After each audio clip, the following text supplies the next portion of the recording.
Programa Viva Ubuntu, apoio cultural Ubra. Nós transformamos sonhos em propósitos. Nós fazemos Ubra.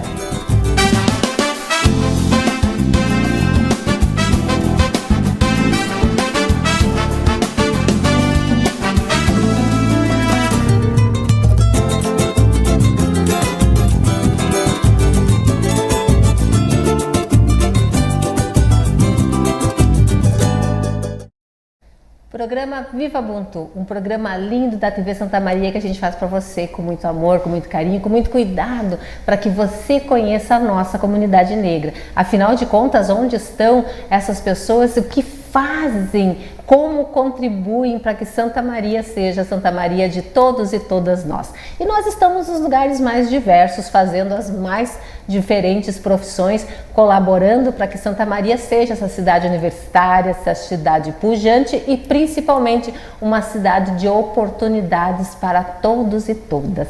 E hoje eu tenho aqui uma psicóloga maravilhosa que eu já vi em grandes debates. Nice, por que chamam de Nice? Tudo bem com você, todos que estão nos assistindo?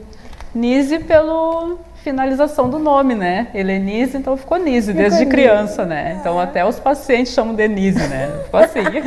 Muito bem. Nise, muito obrigada por estar aqui conosco, por participar do Viva Ubuntu, conhecer um pouco da tua trajetória. Eu te conheci lá no jogo de cintura da TV Diário. Eu disse, mas olha só, vamos ter que conversar com essa guria, conversar um pouco mais sobre a tua trajetória de vida. Família é daqui, Nise? Isso, minha família sempre foi daqui. De Santa Maria mesmo, né? A gente mora aqui perto da Camobi, no Campo 3. Sempre foi ali também. E é família grande, pequena? Não é tão grande, sabe assim. Nós, assim, o núcleo de casas, nós somos entre 4, 5, né? Mas é bem tranquilo. Bem tranquilo. E sempre morou aqui em Santa Maria, não chegou embora? Não, eu sempre morei aqui. Sim. Muito bem. E era uma criança muito ativa? Como é que era a Helenise criança? Eu acho que eu era ativa, mas eu era também um pouco tímida, assim, né? Era mais quieta, mas eu tinha, por exemplo, minhas primas, né? Que somos tudo da mesma idade ali, né? Então nós éramos entre 4 primas que crescemos juntas, assim. Mas com o restante do pessoal era mais quieto, né? Até que daí eu comecei realmente a me soltar mais quando eu fui pro mundo da dança, né? Aí sim. Gosta de dançar? Gosto muito. Nossa, Cheguei a ser professora de dança, né, por um bom tempo, monitora também, mas sempre continuo envolvida ali, né, hoje já com mais voltado ao movimento hip hop mesmo, né. Eu tô sempre envolvida mesmo, estando trabalhando com a psicologia, eu tô lá, dando um jeitinho. Não, e é muito bom esse movimento hip hop, exatamente, acho que tu estava falando sobre isso. E é um movimento que em Santa Maria é forte nisso. Assim, sabe, agora, né, logo quando eu comecei até não era tanto, assim, na área da dança em si, né, eram poucos grupos de dança, mas sempre teve, por exemplo, muitos grupos de rap, né, aqui na cidade, o pessoal do grafite também tem aparecido mais agora, né, mas o movimento da dança de uns anos pra cá, ele aumentou bastante, agora quando a gente teve também o ano passado o break, né, nas Olimpíadas, o pessoal já está aí cada vez buscando mais a cultura, né, isso é muito bom. Isso é ótimo.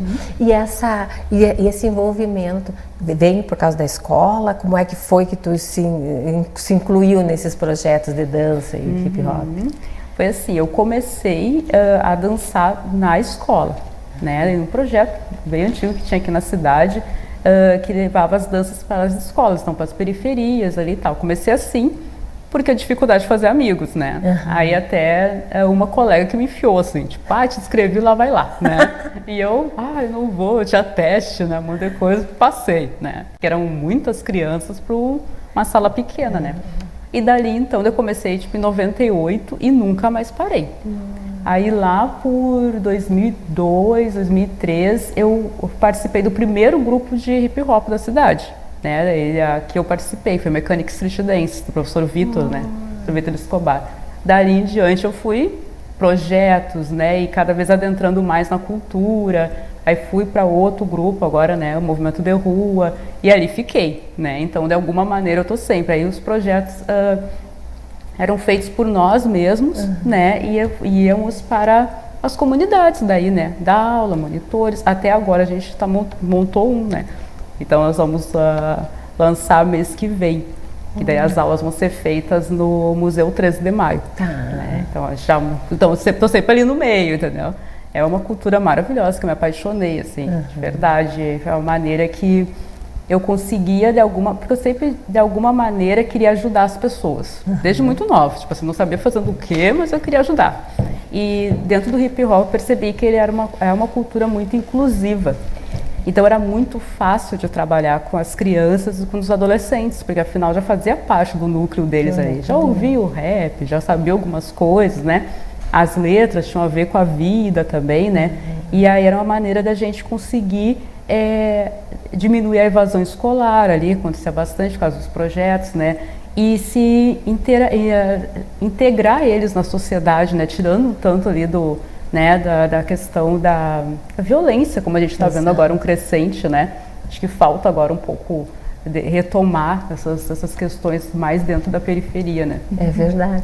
Sim, esses dias a gente falando, eu não estava em Santa Maria, mas só vi uma notícia. Santa Maria tem 10 grupos faccionados. As crianças da periferia são os mais atingidos pela existência desses grupos. Então, como é que a gente vai fazer para que elas na vulnerabilidade, não entrem nesses grupos? Então, como é que se faz isso? E o hip hop, esses movimentos, eles são essenciais, porque, como tu diz, pega eles naquilo que eles gostam, naquilo que dá prazer para eles. Então, eles vão participar mais e se envolver mais com os grupos do que com as possibilidades de violência que tem dentro da comunidade. Né? Exato, porque são atravessados por isso, né? É muito difícil, né, da gente realmente trabalhar assim dentro, né, da comunidade. E porque acaba tendo esse exemplo de início, né, e às vezes também uma falta de opção, né, que as pessoas não entendem quando a gente fala assim, mas tem opção, mas não, depende da realidade de cada um, né. E depois que tu adentra, é muito difícil de tu sair. Então, quando a gente para resgatar essa criança, esse jovem, é muito difícil, porque eles estão atrelados ali. Nossa, Débora, assim, ó, é uma nuance de coisas para fazer, para retirar. Então, se puder prevenir, melhor, né? A gente acaba também, a sociedade como um todo, né, tendo essa diminuição dessa violência, né, que é muito feita pelo tráfico, né, porque tá aí, né, tipo assim, tá muito fácil, né, e eles por não saberem, por achar talvez que aquela vida vai ser mais fácil, que na verdade não é, né, bem difícil, né, difícil vida fácil como os outros, né, diminui a vida deles e tudo, né, então podendo através da arte resgatar, melhor. Melhor. Arte, educação, essas coisas, né.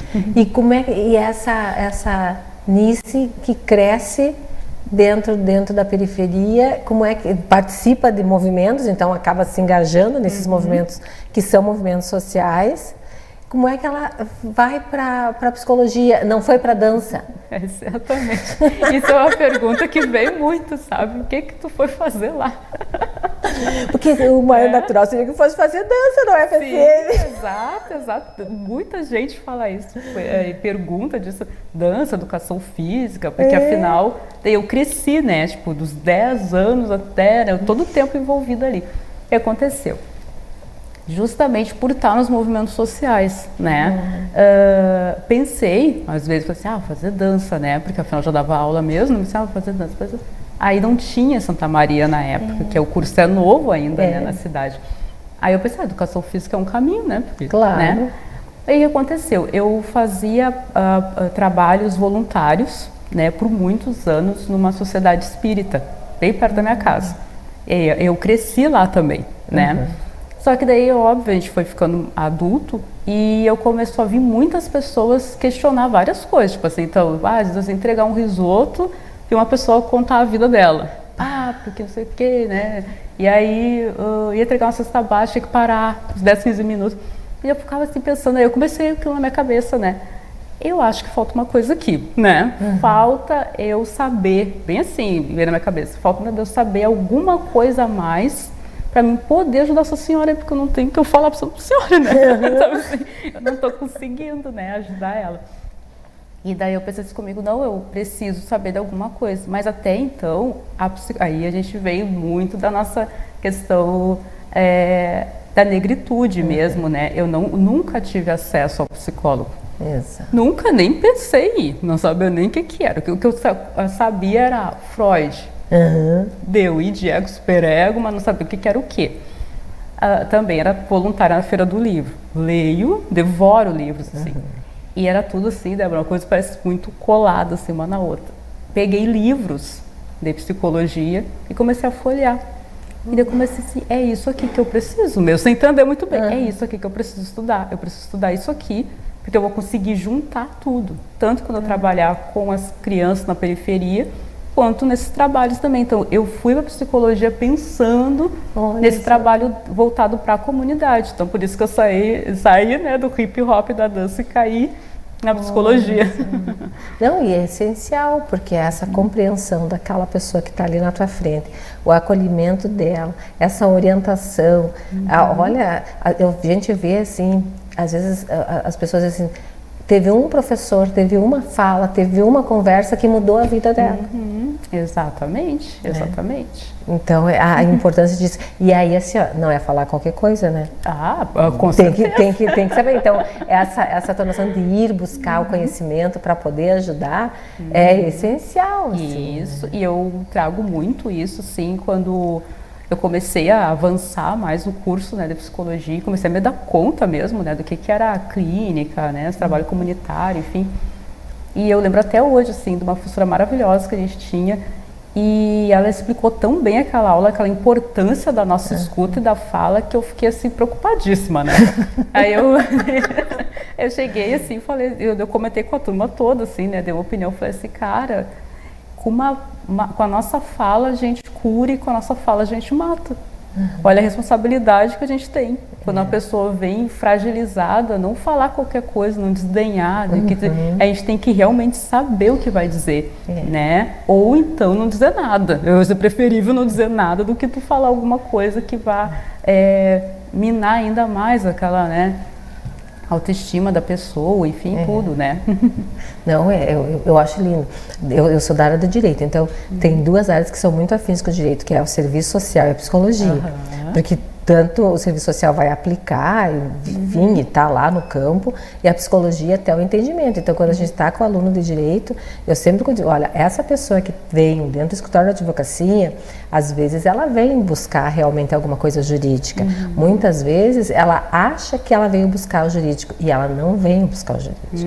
Então, são dois momentos. A juridicização do problema que ela trouxe, beleza, isso nos cabe. Agora, a orientação para que vá buscar um terapeuta, para que vá no psicólogo, para que vá entender o que está por trás desse processo, é uma orientação que a gente tem que dar.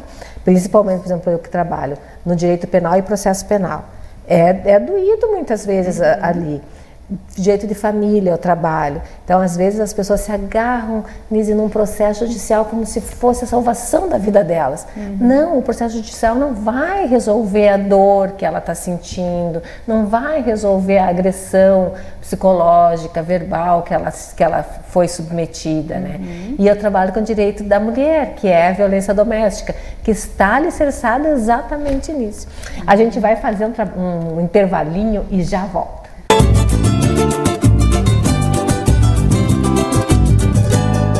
Nós acreditamos na vida e queremos que você acredite também. Estamos há mais de 18 anos presentes no Rio Grande do Sul, em 15 cidades. Desde 2005, atuamos de forma constante no apoio e acolhimento de pessoas em tratamento de câncer e seus familiares. Somos uma rede de apoio com atendimento de assistentes sociais e psicólogos, além das casas de apoio para quem está em tratamento oncológico. Contamos com você para manter esse trabalho. Visite uma das nossas casas e faça sua doação. Saiba mais e acesse aapcan.com.br. AAPCAN. Nós acreditamos na vida. Tamo junto virou uma expressão comum e estar junto de verdade é olhar o próximo com empatia, de forma solidária e acolhedora. Seja voluntário do CVV e esteja junto de quem precisa conversar. Os voluntários do Centro de Valorização da Vida oferecem apoio emocional gratuitamente por telefone, chat e e-mail. Inscreva-se em cvv.org.br/voluntário.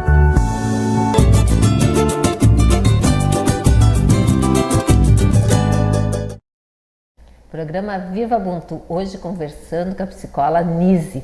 Nise, a gente estava comentando dessa questão do direito, né? E aí realmente tem, por exemplo, na violência doméstica, a compensação de toda a dor trabalhada, ela não vai ser resolvida lá no judiciário, mas a rede de apoio, o encaminhamento, a presença do psicólogo, ir trabalhando essas questões facilita a ela se reestruturar para que ela possa ter uma vida diferente, para que ela possa se reerguer, para que ela possa fazer, né, aquilo que ela precisa para a vida dela, dos filhos, enfim. Então, a importância da psicologia é uma aliada incrível para a área do direito, principalmente o direito de família, né, é fundamental. Exato, exatamente. É por causa disso, né?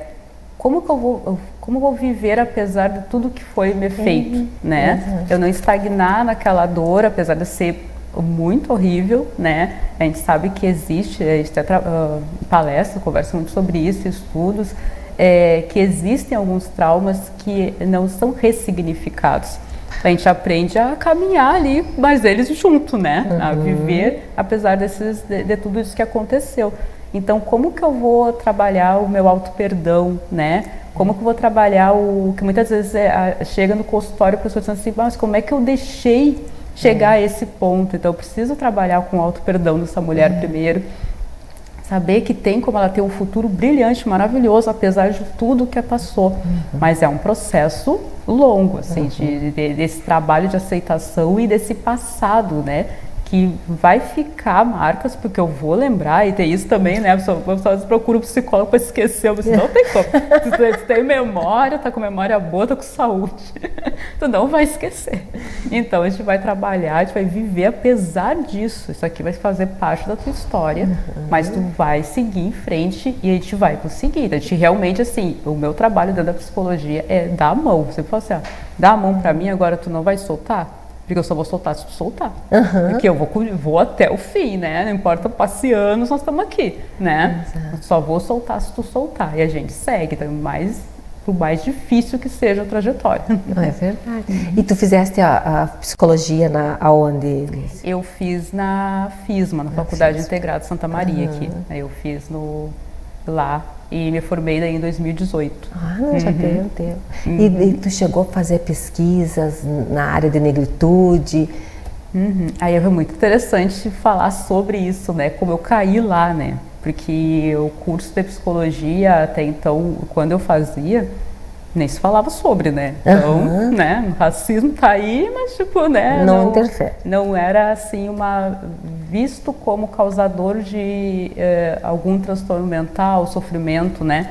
Psicológico, não era visto assim, tanto que realmente nunca se falou, né? Quando veio, aí aconteceu o seguinte, quando veio a pandemia, né? Aquela questão toda, eu já estava trabalhando, né? Fechou a cidade, como a gente já sabe, eu comecei a trabalhar muito online, né? Beleza. Aí, quando retornou, que a gente pode, né? O Serviço de Saúde pôde retornar, começou a vir pessoas, mulheres negras, né? Buscando especificamente, né? Uma psicóloga negra. E eu, mesmo assim, pensando, por quê, né? Ainda naquele sonho, aquela ilusão de tipo, qualquer psicólogo pode atender a população negra. A princípio era para ser isso, né? Não tinha me dado por conta da situação. Quando eu me dei por conta disso, eu fui procurar, né? Como trabalhar então, né? Porque eu também sentia essas dores, também sinto ainda, né? Mas como trabalhar isso dentro do consultório? Aí eu comecei a fazer parte de um projeto, né? Chamado Pra Preto Psi, que é um projeto que tem coordenadoras da Bahia, as meninas são de Salvador, né? Então é um projeto do país inteiro, bem criterioso para a gente entrar. E dentro desse projeto a gente fez uma formação daí, né, em clínica racializada e clínica afrocentrada. Então a gente fez uma formação longa ali e desde então comecei a cada vez pesquisar mais sobre, né, e entrar. Então toda a minha clínica é voltada para isso. Né? Palestra voltada para isso, também convido muito, né, os colegas, né, a trazer a branquitude para dentro disso também, né, trabalhar o letramento racial para a gente poder melhor atender a população negra e indígena também, porque também é isso, né, eles também acabam sendo excluídos, né, são uma maneira de ver o mundo diferente. né? Então, nessa formação a gente também abarca isso, né? E é o meu estudo aí da vida, assim, sabe? Me encontrei, ou seja, as pessoas me encontraram para mim dizer assim, pô, tá aí, achei o que eu quero fazer realmente. Exato. E desde então, trabalhando já faz, eu acho que uns 5 anos, mais ou menos, já com esse engajamento voltado à população negra, apesar de de atender todos os públicos também, né? Mas é que é muito específico. Às vezes as pessoas não se dão conta. Esses dias nós falando, e daí falando sobre vamos contar assim, de memórias que a gente traz dos nossos antepassados. Então, que memórias eu posso trazer e que traumas eu posso trazer que a Deborah tem hoje, 2025, né? E que, na verdade, são repercussões dos meus antepassados, avós e tal. Então, a conversa estava bem tranquila, assim. Aí eu disse, tá, guris, agora vocês imaginem nós, a população negra, de que nós passamos 388 anos dentro de um período de escravização.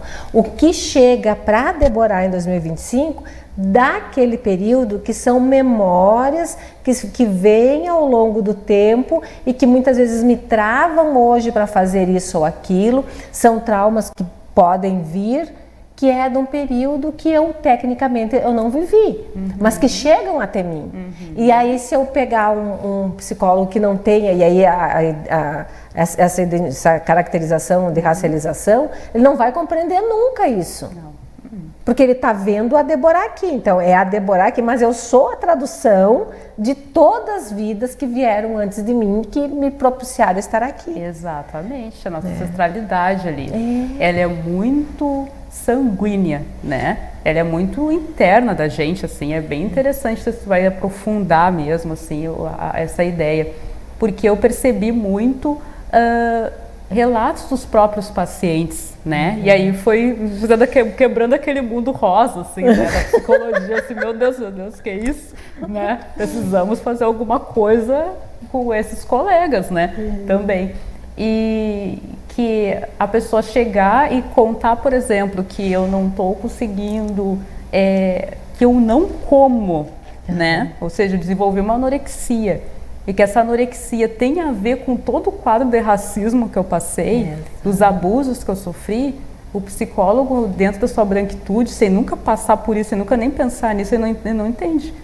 Que o racismo que essa menina passou tem a ver com que ela não comer. E aí, por quê? Porque eu quero ficar invisível, né? Nesse caso específico ali, né? Então, quanto mais invisível fica, menos eu vou me ver, né? Menos vão praticar racismo contra mim, né? E tu traz uma coisa muito importante, realmente, assim, a gente não viveu esse período, mas somos frutos desse período. E a gente vive ainda consequências desse período, né? Portanto que a gente tem que estar toda hora, né? Brigando, né? Chega a ser cansativo, mas estamos aí, né? Brigando, lutando e toda hora falando alguma coisa, né? E buscando espaços, né? Uma coisa que me atravessa muito, que eu me dei por conta, assim, como isso fazia mal e eu não me ligava antes, por exemplo, ocupação de espaços, né? Que a gente não temos espaços específicos que colocaram a gente só faz isso, né? Exato. E aí eu me lembro até hoje que o primeiro convite que eu tive de uma palestra muito grande, eu ia trabalhando só assim, tranquilo, né? Cheguei, estavam me vendo, né? Aí me convidaram para fazer a palestra justamente para um grupo de universitários, né? Falar sobre isso, achei o máximo, né? Porque ninguém estava falando sobre, né? E aí eu fiquei um tempão, assim, para aceitar, porque assim, mas por que me chamaram? Sabe? Ué, mas já comecei assim na minha cabeça, tanta gente aí para falar, tanta gente melhor, tanta gente daqui, tanta gente... E aí quase que eu estava negando, né? Aí na minha cabeça, assim, mas tá louca, né? Da onde? Exato. Né? Assim, por que não você? Por que não eu? Por que eu estou quase negando uma coisa, se é eu que estou trabalhando com isso, né? Então, porque é uma oportunidade de falar, então eu fui assim, mas assim, me tremendo, mas fui. Mas tu assim, teve que puxar pro racional, porque no teu inconsciente estava negando. Tipo assim, tá errado. Porque tu vai ficar num palco, toda a universidade te vendo, tu vai ficar ali, sentado. Não é o teu lugar ali. Entendeu? O teu lugar é assistindo, não falando.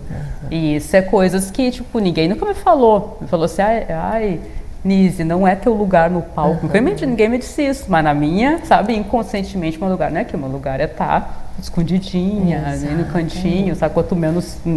Tanto que eu te falei, né, que eu achava que nem estavam me vendo o que eu tava fazendo. Quando chamou, eu fiquei assim, ué, mas por que eu tô quieta aqui no meu canto? Na verdade, tá movimentando. Mas eu tenho a gente de ser o impostor. Então, assim, ó, eu não sei, o que eu sei é pouco, o que eu sei não serve, o que eu sei pode ser questionado por outras pessoas. Então, é uma questão realmente que nós precisamos trabalhar. E aí, esse psicólogo vai ser o suporte para a gente identificar isso tudo na nossa vida e conseguir, como tu diz, viver além disso. Então, a Léa Gonçalves fala a afroidentidade. Quando tu consegue, né, Nise, centralizar a tua afroidentidade, ver o valor que tem a cultura, ver o valor que tem o teu povo, ver beleza nessa história, que foi uma história dolorida, assim, de renúncia, de morte, de dor. Mas quando tu consegue visualizar isso, centralizar a tua afroidentidade e se sentir um ser humano completo, e dizer assim, olha, eu tô aqui, eu tô bem, tá tudo bem, vamos seguir, aí tu consegue caminhar. Mas tem pessoas que às vezes têm formação acadêmica, doutorado, mestrado, mas falta isso. Exato. Então, assim, não é só a aceitação. Quando a gente fala, não, é o autorreconhecimento da sua própria existência. Exatamente. Né? Porque é uma trajetória, porque como a nossa história foi apagada, né, de onde é que eu vim, qual é o nome verdadeiro da minha família? Né, nós temos a grande maioria, se não todos, sobrenome, né, dos senhores escravocratas, né? Então, parece uma descendência do ciclano. A gente não sabe exatamente de onde veio, né?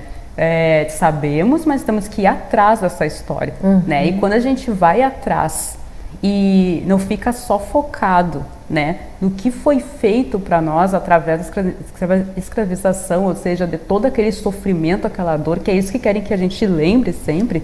A gente vai atrás e vê que nós somos uma cultura matriarcal, nós somos uma cultura circular, né? Nós somos cultura de fala, de comunidade, de todos cuidam dessa criança, a criança da comunidade, né? Quando a gente vai atrás de tudo isso, a gente, até da nossa identidade religiosa, né, da ideia de criação de mundo, né, dos povos africanos, a gente fica assim, nossa, parece que a gente tomou assim um energético, né? Verdade. E seguimos em frente. Muito bem, obrigada, Nise, por ter vindo, por ter conversado conosco, muito obrigada. Você que nos acompanha, faça com que outras pessoas conheçam a Nise, participem também aqui do Viva Ubuntu, a sua presença, a sua audiência é sempre muito importante. Viva Ubuntu, Nise. Viva Ubuntu. Programa Viva Ubuntu, apoio cultural UBRA. Nós transformamos sonhos em propósitos, nós fazemos UBRA.